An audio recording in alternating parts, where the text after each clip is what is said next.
Pemilu kita kotor, kecurangan terjadi brutal dari hulu hingga hilir, dari seleksi penyelenggara pemilu hingga putusan Mahkamah Konstitusi.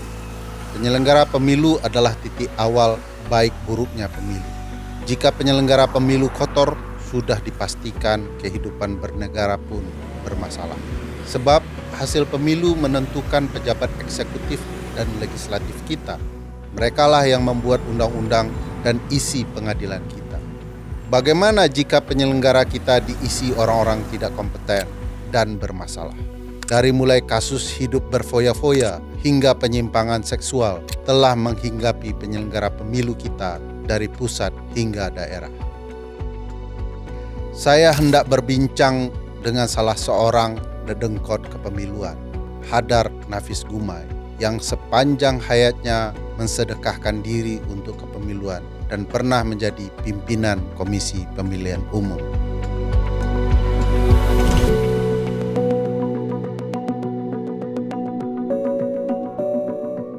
Bang Hadar, sebagai guru kami dalam penyelenggaraan pemilu, pahit, manis, asam, garam penyelenggaraan pemilu sudah Abang rasakan.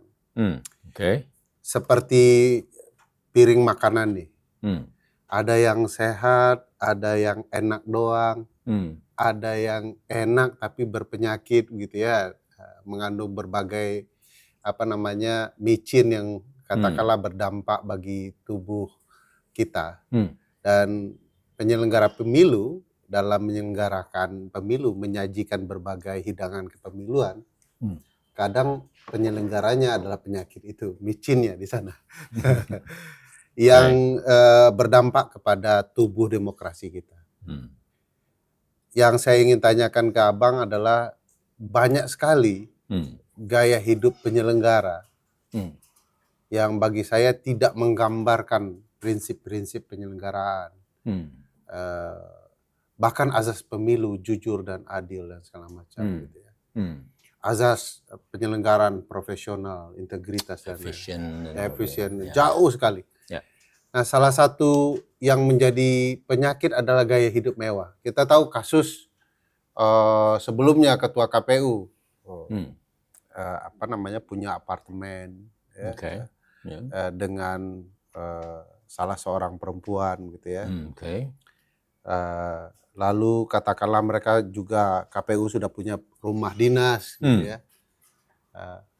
Pesan private jet selama penyelenggaraan pemilu untuk keliling-keliling Indonesia. Yang terbaru, Abang baru pulang dari sana, penggunaan helikopter. Lalu mobil mewah untuk para komisioner 3 jenis. Saya ingat beberapa jenisnya, Alphard, Pajero, Palisade. 3. Enak betul Bang jadi penyelenggara. Iya, memang enak untuk yang kali ini apalagi. Yang kali ini yang paling nikmat. Abang lihat gimana wajah penyelenggara kita ini? Saya kira memprihatinkan sekali dan untuk periode sekarang terutama ya. Ya mudah-mudahan tidak dilihat sebagai hal yang subjektif karena saya pernah menjadi di situ juga ya. Tetapi oke lah, saya tidak ragu untuk menjelaskannya begitu ya. Ya karena kan Abang nggak pernah pakai private jet, tidak punya mobil sebanyak itu ya harus komplain lah. Ya artinya itu kan sesuatu yang sebetulnya tidak diperlukan. Sementara kalau itu tidak ada, penyelenggaraan pemilu seharusnya bisa berjalan dengan baik juga gitu. Apakah ada sungguh nilai tambah bagi penyelenggaraan ya? Ya, bagi penyelenggaraan dengan tersedianya atau dengan diberikannya berbagai fasilitas mewah itu. Jadi ini mungkin memang karakter dari orang-orangnya yang kemudian memang tersedia dana yang berlebihan. Nah, itu yang terjadi sebetulnya gitu. Dana anggaran disalahgunakan untuk bermewah-mewah, bukan memastikan kualitas. Betul, itu yang terjadi. Jadi kalau kita coba ikuti atau lihat kembali bagaimana perdebatan tentang dana untuk pemilu 2024 ini. Cukup panjang kan waktu itu. Itu dimulai dari penyelenggara yang tahun 2017 sampai 2022 ya. 22. Masa Pak Ketua Arief Budiman. Ya. Tapi itu kan tidak selesai. Pada saat itu kan sudah rame gitu ya. 70 sekian triliun. Nah, kemudian udah sampai turun 60-an dan sebagainya. Dan saya dengar sebetulnya rombongan Mas Arief Budiman ini sudah juga menghitung bisa diturunkan lagi. Tapi mereka berganti kan, kemudian masuklah rombongan penyelenggara pemilu kita, khususnya KPU yang periode 2022-2027. Mas Hasyim dan kawan-kawan. Itu nggak ada perdebatan apa-apa tentang budget. Tahu-tahu udah disetujui saja, dan disetujuinya itu kembali ke angka 70 sekian triliun itu. 71 triliun. Ya, itu kan juga jadi pertanyaan besar. Kenapa begitu mudahnya kemudian gitu. Ya ternyata kita jadi tahu nih, disediain budget yang begitu tinggi, ya dalam rangka untuk mungkin melemahkan mereka, mengontrol mereka juga gitu. So itu persoalannya ya. Nah, kalau kita coba lihat misalnya aja kasus rumah ya. Rumah di Pejaten yang jaraknya cuma 10-an kilo itu ke kantor, itu sudah direnovasi dan kabarnya berulang kali. Jadi sudah bagus dibandingkan yang masa 10-an lebih tahun yang lalu misalnya gitu ya. Di satu komplek yang sama. Betul. Itu ada rumah, bisa sekjen di situ juga, wakil sekjen juga bisa, kalau deputi kalau ada. Pokoknya ada rumah ekstra 1 atau 2 begitu ya. Dan itu jarak yang sebenarnya tidak terlalu jauh ke kantor KPU kan. Tapi kemudian kan kita tahu mereka disewakan juga di tahun pemilu itu apartemen di tidak hanya kurang lebih 1 kiloan dari KPU dengan alasan supaya lebih memudahkan mobilisasi mereka. Padahal 10 kilo berapa jauhnya? Kita punya banyak teman pejabat lain pun yang harus sampai 1 jam, 1,5 jam lebih ke kantornya di pusat gitu. Tapi mereka, nah itu lagi-lagi karena budget yang memang tersedia banyak dan gaya hidup mewah ini. Double budget untuk pemukiman kan? Iya betul, double. Nah jadi, tetapi kemudian, nah ini mungkin manggilnya Pak Menteri atau Pak Ferry aja. Pak Menteri bayangan. Kok lolos yang beginian dari audit BPK kita? Itu loh. Dan dapat WTP kan baru beberapa hari yang lalu gitu. Nah, jadi ini juga sesuatu yang perlu kita pertanyakan. Ya wajar tanpa pusing kan, Mas. Wajar tanpa pengecualian. Tapi kembali, itu salah satu contoh model hidup mewahnya.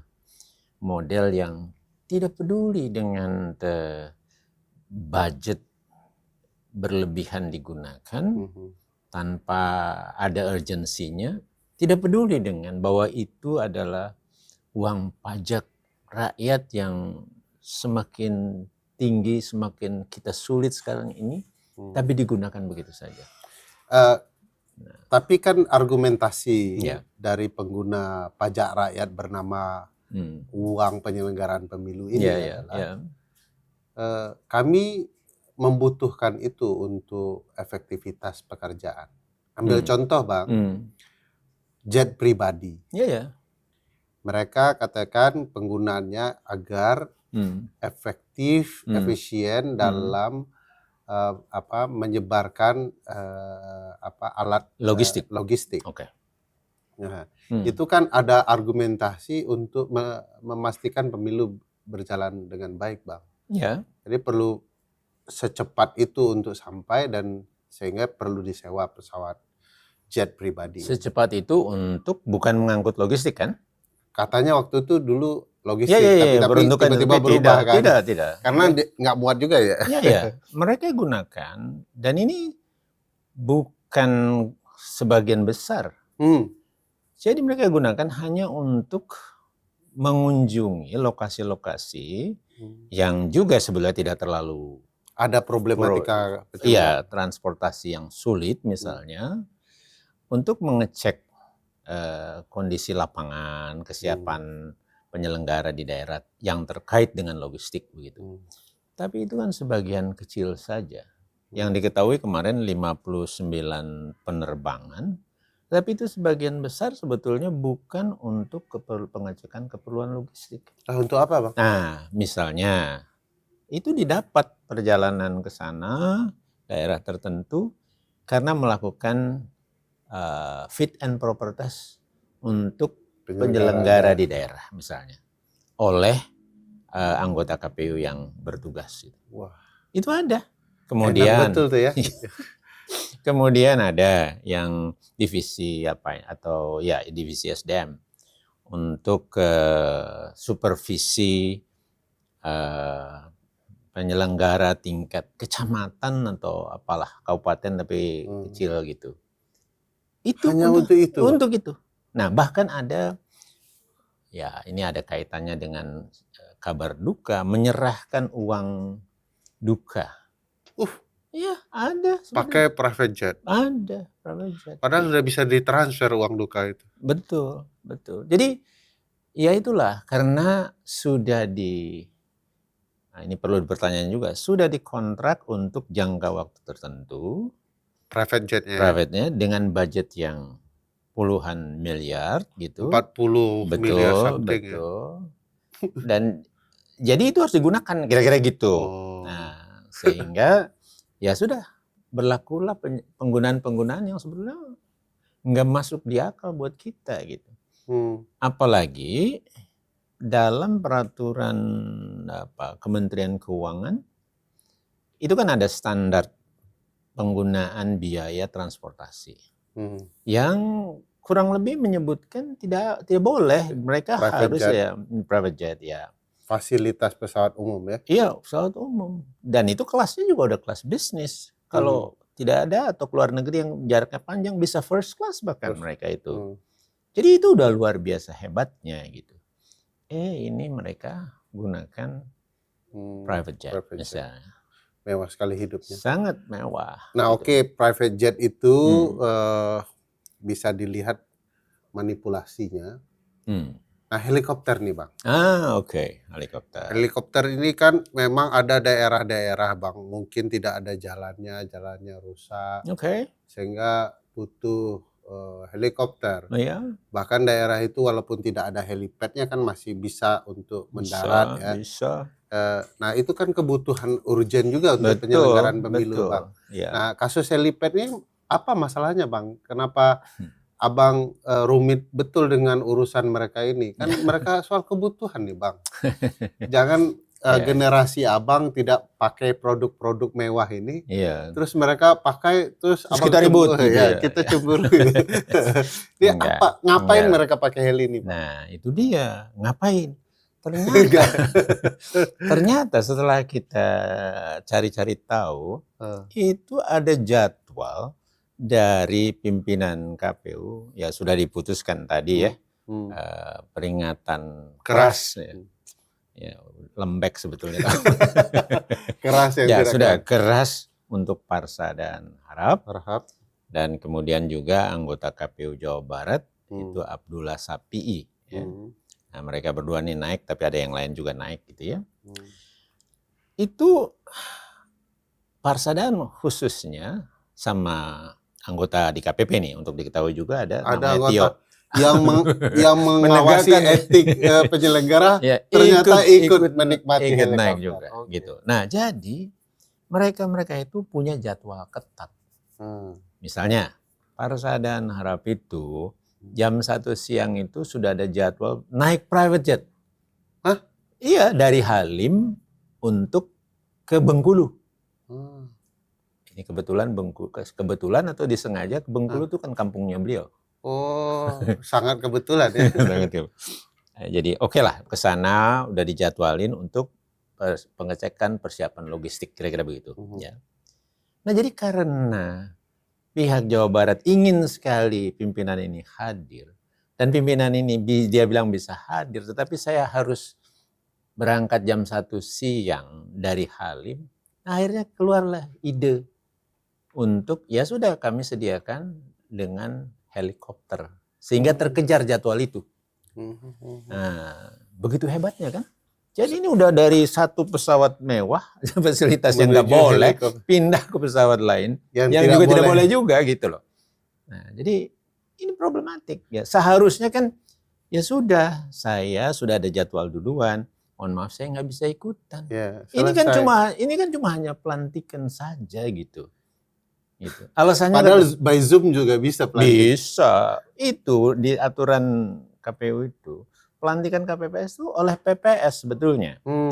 Jadi kalau mau yang lebih atas kan ada PPK. Mau lebih atas lagi ada KPU Kabupaten Cianjur. Kalau mau lebih atas lagi ada Provinsi Jawa Barat gitu.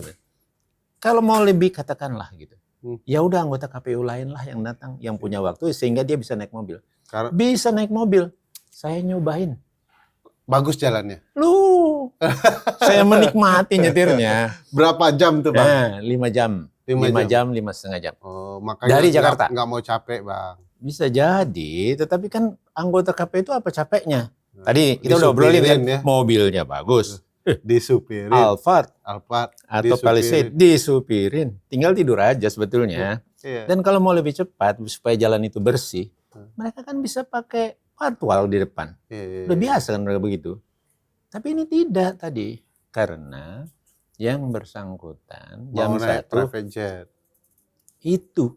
Nah, jadi sampai sebegitunya. Kemudian, ini asal untuk diinfoin aja supaya lebih jelas ya. Pada saat diputuskan menggunakan private jet, maksudnya helikopter dalam hal ini, itu belum ada loh alokasi budgetnya. Wah, belum ada. Alokasi pribadi kali Bang? Nah, di sini persoalannya. Terus kalau pribadi siapa nih? Nah, dari mana? Nggak terungkap. Nah, kalau pakai anggaran negara kan harusnya sudah ada plot mata anggaran. Harus ada. Nah, itu baru diinfokan waktu di persidangan kemarin. Mereka mengatakan klaim nih ya, pokoknya. Kami putuskan katanya baru tanggal 30 Februari. Penggunaan itu tanggal 25. Pembayaran tanggal 25 Februari. Terus Uang bayar pakai siapa? Itu, ya. Atau memang mereka berbohong. Itu dokumen-dokumen yang tidak otentik. Tanggal mundur semua. Nah, gitu loh. Jadi ini praktek yang tidak hanya bermewah-mewah, tapi dalam situasi yang juga manipulatif. Kebohongan itu kan perlu ditutupi dengan kebohongan yang baru, Bang. Dan berhasil ya. Dan berhasil. Nah, soal penghukuman, Bang. Ya. Kan kita udah bisa dikatakan jemu mendengar praktik yang immoral, ya, melanggar etik, gitu ya. Jelas-jelas itu mengganggu integritas penyelenggara pemilu, tapi hukumannya itu sanksi berat yang tidak berat ini. Nah, padahal kan harusnya DKPP, Dewan Kehormatan Penyelenggara Pemilu, betul-betul melindungi rasa hormat kita, etika para penyelenggara pemilu. Kalau mereka tipis saja melakukan etika yang oleh publik masih dianggap wajar, tapi karena ini penyelenggara pemilu harusnya sudah diberhentikan. Betul. Nah, ini kan parah semua, Bang. Ada yang kekerasan seksual, ada gaya hidup mewah, ada pemubaziran anggaran, ada penyimpangan anggaran, dan berulang kali. Kok sanksi dinyatakan keras tapi nggak pernah betul-betul keras. Bahkan tidak banyak yang diberhentikan. Ya, berarti sanksinya nggak keras namanya kalau kayak gitu. Iya, namanya saja keras.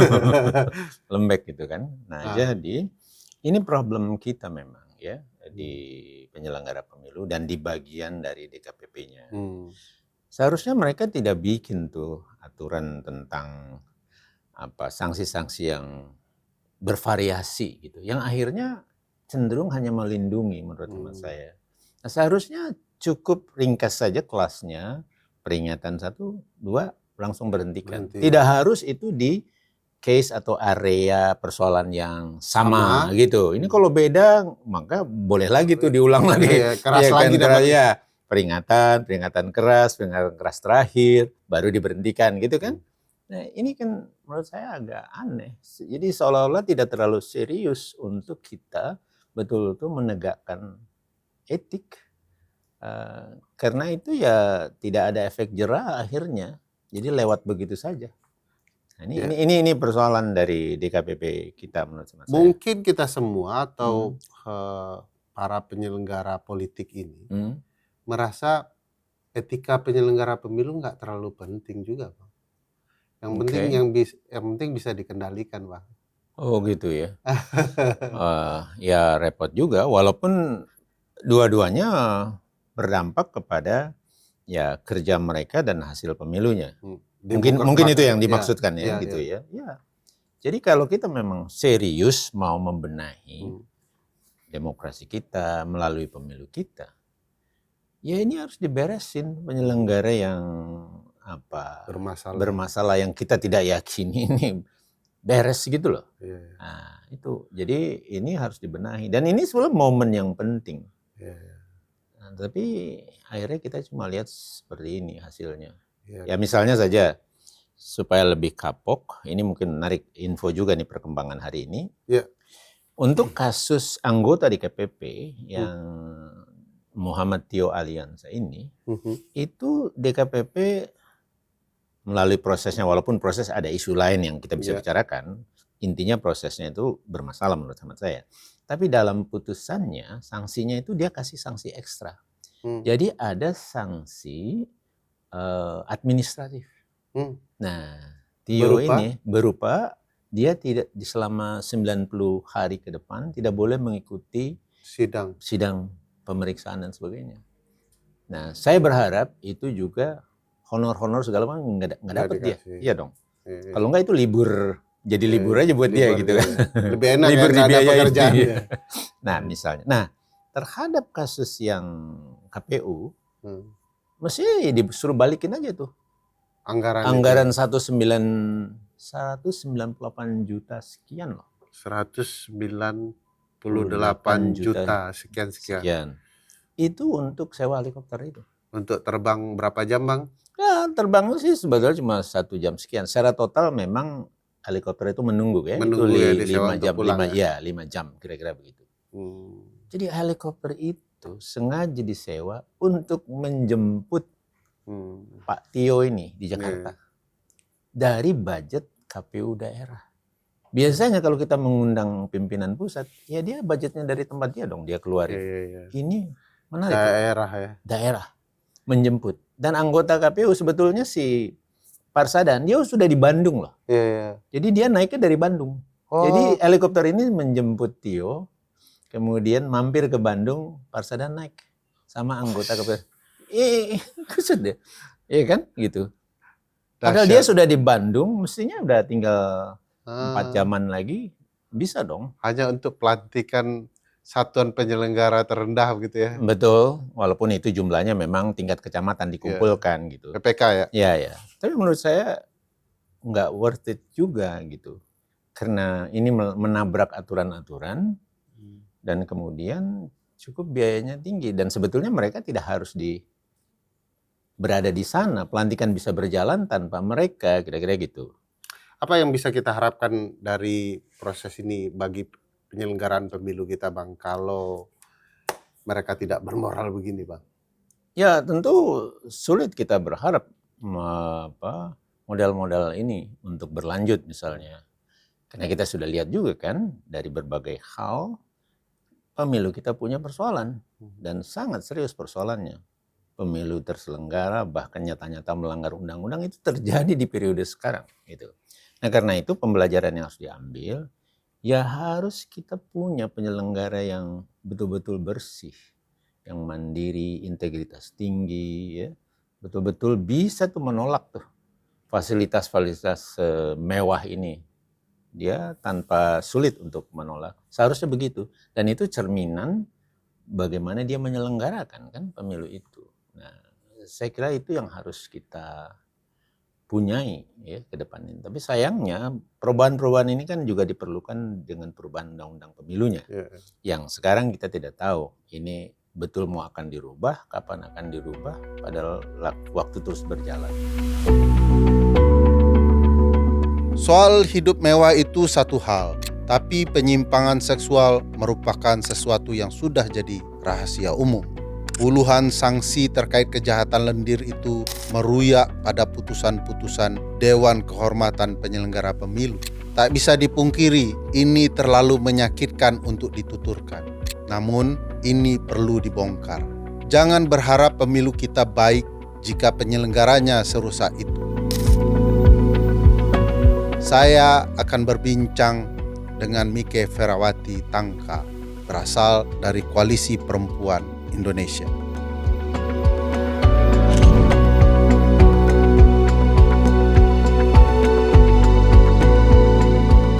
Mike, kita sudah banyak diskusi, perjumpaan-perjumpaan. Salah satu yang menarik di diriku adalah bicara hak perempuan dan penyelenggaraan pemilu.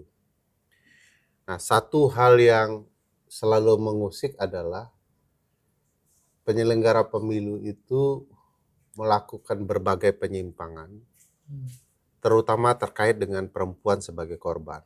Apakah bentuknya kekerasan seksual, penyimpangan seksual, relasi yang tidak sehat antara atasan dan bawahan. Mbak Mike punya cerita apa dengan kejahatan kepemiluan jenis ini? Waduh, luar biasa nih Da ya. Meskipun sebenarnya banyak cerita yang sampai ke saya, dan memang kalau kita bicara tuh mereka tolong ya jangan tetapi karena ini menyangkut KPU lembaga negara di mana selama ini persepsi masyarakat tentang KPU itu karena mereka itu kan lembaga yang menjaga integritas, demokrasi pula kan ya, selalu digembar-gemborkan. Tapi tidak semulia itu. Banyak cacatnya. Waduh, kalau udah ini yang baru di pusat ya ya. Wah, yang di daerah lagi tuh aduh, kita nggak usah bicara kasus yang langsung ya, bahwa ada korbannya bicara, meskipun korban juga tetap diberi hak untuk dia mau melanjutkan atau memproses. Lingkungan atau budaya kerja yang sangat-sangat rentan, sangat berpotensi kekerasan, di mana sedih juga ya. Saya tuh membayangkan ketika komisioner KPU itu dilantik, itu kan melekat ya, udah ya, bukan cuma privilege mereka sebagai penyelenggara pemilu, tetapi juga nilai-nilai yang diharapkan itu terjaga sekalian ketika mereka juga bekerja di KPU seperti itu. Itu tidak terjadi. Lingkungan kerja itu sangat seksis ya, sangat maskulin ya, serba salah. Jadi pernah ada seorang kawan bilang sebenarnya menumbuhkan sebuah lingkungan yang peka terhadap keberagaman setiap orang itu bagaimana sih? Sepertinya konsepnya mudah ya, tapi ketika terjadi ya itu tetap sulit ya. Terutama mereka yang punya relasi kuasa yang lebih itu bisa menganggap guyonan seksis, misogini itu itu normal. Karena misalnya apakah candanya tidur bareng yuk gitu. Ya seperti itu, enak nih kayaknya kalau bobo siang sama-sama. Itu terbuka mereka sampaikan. Betul, dan itu meskipun si yang mendapatkan ini rasanya sudah seperti saya seperti kayak kesetrum, saya merasa dihina Mbak, terhina sekali, memangnya saya apa gitu seperti itu. Tapi mereka tertawa, katanya udahlah jangan marah-marah, ini kan bercanda, kamu jangan terlalu sensitif lah, kerja di KPU kok. Ya. Kalau bercanda ya, itu bercanda akan betul. sangat banyak ya kasusnya menghibur. ya. Banyak sekali candaan seksis, merendahkan perempuan. Itu jadi catatan bahwa ini lingkungan pekerjaan tidak nyaman. Tapi adakah tindakan yang lebih dari itu, Mbak? Misalnya kita di kasus mantan ketua KPU. Betul, kita sudah punya satu kasus itu ya, yang kemudian memaksa penyelenggara KPU pemilu di luar negeri untuk kemudian ya berhubungan badan dan segala macam. Nah, pola relasi semacam itu memaksa mereka ke ruang-ruang yang tidak patut itu terjadi? Terjadi dah. Jadi itu seperti modus, misalnya pergi melakukan kerja-kerja dinas di luar kota ya, seperti itu udah very, lalu memanfaatkan situasi bahwa cupek, kerjaan banyak, stres, jadi ngapain lah kita relax lah. Tapi relaxnya dalam konteks seperti itu. Nah ini kan yang diajak ini mungkin secara posisi dia dia staff ya. Dan saat kalau dia nanti menolak, dia punya ketakutan bekerja dengan ritmik KPU di KPU itu kan kami tuh diharapkan dalam situasi itu jangan sampai membuat atasan itu bad mood seperti itu, karena nanti nanti kalau kita nggak nurut atau kita kebanyakan frontal dengan mereka, itu nanti kita yang dipersulit sendiri dalam pekerjaan. Jadi cara-cara relasi kuasa yang menjadi abuse baik secara psikis ya, meskipun itu psikis maksud saya ya. Jadi para korban ini bilang, ya meskipun saya tahu ini salah, saya tahu ini tidak layak dilakukan, tapi saya tidak punya pilihan. Ini pekerjaan saya. Pekerjaan saya dan ketakutan kehilangan akan pekerjaan itu. Udah very. Itu yang menjadi alasan yang paling besar ketika kawan-kawan ini curhat seperti itu. Mereka tuh curhat itu betapa sedih, terhina ya seperti itu, dan merasa pekerjaan saya kok sepertinya saya tidak mungkin punya keberuntungan ke depan atau diridhoi lah oleh Allah gitu ya. Karena saya melakukan hal-hal seperti ini tetapi tidak mampu menyetop, tidak mampu. Dan kadang-kadang saya pernah berhasil, tapi itu hubungan jadi jelek, dan sedihnya teman yang lain yang akan menjadi sasaran baru. Terutama yang baru nih, udah very. Jadi ada relasi kuasa. Betul. Cuman pertanyaan saya, ini relasi kuasa ini antara pegawai dengan pegawai atau malah komisioner dengan pegawai yang ada di bawahnya? Ya, saya boleh langsung saja jujur-jujuran ya. Jujur-jujuran. Kalau yang namanya relasi kuasa harusnya kan jauh lebih tinggi secara level ya, udah. Ya komisioner. Komisioner. Ya. Pusat. Wah. Tindakan mereka kan selalu dengan alasan tuh pergi ke luar kota, tugas segala macam. Betul. Lalu ini pekerjaan untuk ngurus ternyata malah menyimpang ke arah yang lain. Betul. Pertanyaan saya, di KPU, menurut korban yang menyampaikan ke Mbak Mike, tahu nggak praktik biadab ini? Kak, maksudnya yang seluruh pegawai KPU tahu nggak praktik biadab yang dilakukan komisioner terhadap pegawai? Mungkin tidak seluruhnya, tetapi saya boleh bilang sebagian besar. Karena apa?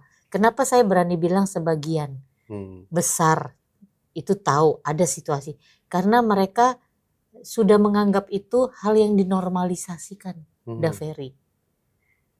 Nanti setelah mereka mendengar, oh ternyata kekerasan di dunia kerja itu seperti itu, barulah sedikit demi sedikit mereka ngajak saya ngobrol. Di KPU itu seperti ini. Jadi budaya budaya kerja yang juga terbangun itu membuat perempuan rentan. Dan semoga ini juga tidak dialami misalnya sama-sama komisioner, meskipun saya kok jadinya juga punya semacam kecurigaan ya, ini karena posisi perempuan mau dia, ini kembali kepada point of view ya, udah very ya, mau dia mungkin pegawai yang di level rendah, atau jangan-jangan ketika posisinya itu juga sama-sama komisioner, meskipun mungkin potensinya bukan kekerasan seksual, tetapi kekerasannya itu tadi berbasis gender, karena dia perempuan, karena dia perempuan dengan stigma tertentu. Misalnya ada anggapan ya, perempuan-perempuan yang duduk dalam posisi-posisi lembaga negara komisioner itu biasanya perempuan yang punya pilihan-pilihan bebas atas hubungan perkawinan. Nah ini kan nggak benar gitu ya, seperti itu. Dan itu memang suamimu masih menganggap kamu istri, orang kamu di kantor terus, itu kan mungkin bercanda dah, tapi itu menyakitkan. Mau tidak mau itu judgement gitu ya. Dan itu loh, kalau sistem kerja di KPU baik, saya tidak mungkin meninggalkan atau tinggal di dalam kantor itu berjam-jam, bahkan mungkin hitungan jam 5 hari. sudah di rumah harusnya. Betul, kalau sistem kerjanya baik. Nah, persoalannya ya segala macam sistem ataupun budaya kerja yang berkelindan itu ya akhirnya dari segala aspek perempuan dilemahkan gitu ya. Meskipun dia tidak seperti itu menjadi masuk dalam stigma tertentu atau pelabelan tertentu gitu. Saya ingat kasus dengan PPL dulu, PPLN ya, antara ketua KPU itu kan ada perjalanan dinas, ada di apartemen betul, tertentu dibelikan dan segala macam. Jadi ini kerusakan ya, yang sangat buruk dalam penyelenggaraan pemilu. Menurut saya ini kalau ada, saya bukan berarti korupsi yang lain itu nggak penting, tapi kalau sudah menyangkut moralitas seperti ini, itu seburuk-buruknya. Ya betul. Daveri. Pertanyaan terakhir saya, Mbak Mike. Ini apakah kejahatan, kebiadaban moral seperti ini hanya dilakukan oleh komisioner KPU pusat saja? Di daerah juga banyak, Daveri. Banyak, saya sampai bilang banyak. Hanya ketika perempuan itu ingin move atau ingin memperjuangkan keadilan bagi dirinya sendiri, ada banyak tembok yang mereka harus tembus termasuk mereka harus mempertimbangkan ketika mereka mendapatkan dampak, misalnya tidak lagi mendapatkan pekerjaan atau dipecat atau kalaupun mungkin tidak langsung mendapatkan dampak dari proses yang mereka putuskan ya, atau melapor atau mengurus seperti itu, mereka harus siap-siap juga menerima perlakuan-perlakuan buruk seperti ya maksudnya seperti model-model eksklusi ya yang itu membuat mereka nggak nyaman dan stresnya tinggi seperti itu karena sudah berani melaporkan seperti itu. Mbak Mike, makasih banyak penjelasannya dan memberikan gambaran betapa buruknya penyelenggaraan pemilu. Saya punya kebiasaan buruk, Mbak Mike. Kalau stres makan biasanya. Ini sudah ada makan. Ini jajanan nih. Pasar. Mau ceritakan bahwa jajanan pasar juga enak di dalam kulineri kita. Saya setuju. Sudah ada cendol durian juga. Sambil menikmati kita ya cerita dengan berbagai kesedihan tadi ya. Ya. Makasih Mbak. Sama-sama Daveri, senang sekali bisa ngobrol bersama. Senang.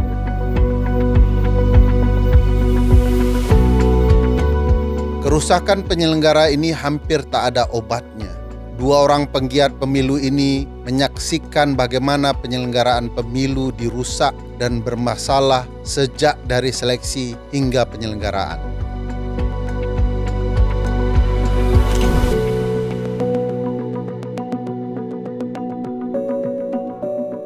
Kita mau bincang-bincang soal penyelenggara pemilu. Banyak yang sudah dihukum karena pelanggaran etik. Ya. Pelanggaran etiknya luas sekali. Dari kekerasan seksual, hidup mewah, berfoya-foya, naik private jet dan lain-lain. Tapi nggak ada yang dihukum betul-betul keras ya. Satu orang diberhentikan ya karena memang sudah terungkap luar biasa pelanggaran etiknya. Dan kalau membacanya itu begini amat ya penyelenggara pemilu kita, kurang lebih begitu ya. Heroik lah terlebih dahulu ya. Membaca hukuman bagi penyelenggara pemilu ini seperti apa. Ini cuman gimmick doang ya. Pemberhentian itu bahkan di titik tertentu ya hanya menimbulkan kesan ya udah orang yang merusak penyelenggaraan pemilu udah dihukum. Peristiwanya dimunculkan, orangnya dihukum, lalu kita lupa bicara pemilu kita kacau gitu ya. Jadi kadang-kadang penghukuman berat itu malah untuk menyampingkan isu yang jauh lebih penting. Nah, Heroik bahas ini melihatnya dari sisi apa sebenarnya, apa yang terjadi sebenarnya? Ini agak anomali ya, karena kalau kita lihat dalam konteks global gitu ya, Indonesia salah satu negara yang punya paket komplit aspek electoral justice systemnya, sistem keadilan pemilunya, termasuk penegakan hukum pemilunya. Kita punya KPU yang khusus memang proses penyelenggaraan. Kita punya Bawaslu yang secara spesifik ditugaskan untuk penegakan hukum pemilu, dan kita punya Dewan Kehormatan Penyelenggara Pemilu, Ethic Council. Itu yang kalau kita lihat di banyak negara nggak ada ya, Mbak Titi, kayak gitu. Nah, artinya dalam konteks ini ketika berbagai persoalan muncul dan sudah dilaporkan oleh teman-teman masyarakat sipil ke DKPP, dan kemudian putusannya, sanksinya ya, sanksi keras, tapi kok keras berulang-ulang kayak gitu, dan nggak ada mekanisme yang clear dalam konteks sanksi tersebut. Nah, ini kita patut pertanyakan soal efektivitas kelembagaan, termasuk mekanisme sistem keadilan pemilu kita. Nah, saya kira akar persoalannya di situ, Bang Fer, berkaitan dengan desain kelembagaan kita yang sebetulnya udah punya paket komplit, tapi kok nggak efektif penegakan. Jangan-jangan terlalu banyak institusi itu membuat kebingungan tersendiri. Betul banget. Nah, kalau kita lihat kan kayak misalnya nih ya, penegakan hukum soal bukan hanya soal etik, tapi juga soal pelanggaran pidana di Bawaslu, yang kemudian ada sentra penegakan hukum terpadu yang di dalamnya bukan hanya Bawaslu, ada kepolisian, ada kejaksaan yang kemudian inefektivitas banget di dalamnya. Nah, begitu pula, tapi beda kasus dengan DKPP yang soal etik, yang menegakkan etik kan kita punya tuh prinsip-prinsip dasar penyelenggaraan pemilu di dalamnya, yang kemudian ini menjadi batu uji bagi DKPP dalam kemudian menegakkan etik bagi penyelenggara pemilu kita, soal profesionalitas, akuntabilitas, transparansi, independensi, dan lain sebagainya. Nah, yang artinya DKPP sebetulnya hanya bisa fokus ke sana, yang harusnya bisa jauh lebih efektif penegakan hukumnya. Nah, tapi faktanya ya seperti itu realitas yang kita dapatkan hari ini. Dan problemnya adalah kita nggak punya saluran lain gitu loh dalam konteks ini. Untuk ketika kita bicara soal dimensi etik ya satu-satunya di DKPP. Ya. Tadi Oik ngomong ini Mbak Titi, bahwa nggak efektif juga. Ya, ada padahal cukup komplit Pak. Ya. Orang lain tidak punya di negaranya. Jangan-jangan yang kurang aturan mainnya, pasal-pasalnya kurang kali. Ya, pasalnya sih sudah cukup ya. Tebal ya. Kecuali yang soal elemen-elemen lain memang yang soal berkaitan dengan sistem, manajemen itu memang banyak yang harus dibenahi. Tapi pada level penyelenggara kita kan relatif punya aturan yang stabil ya sejak 2011. 2011 kita punya Undang-Undang Nomor 15 tahun 2011 tentang penyelenggara pemilu. Disitulah diintrodusir tentang kelembagaan DKPP yang permanen itu.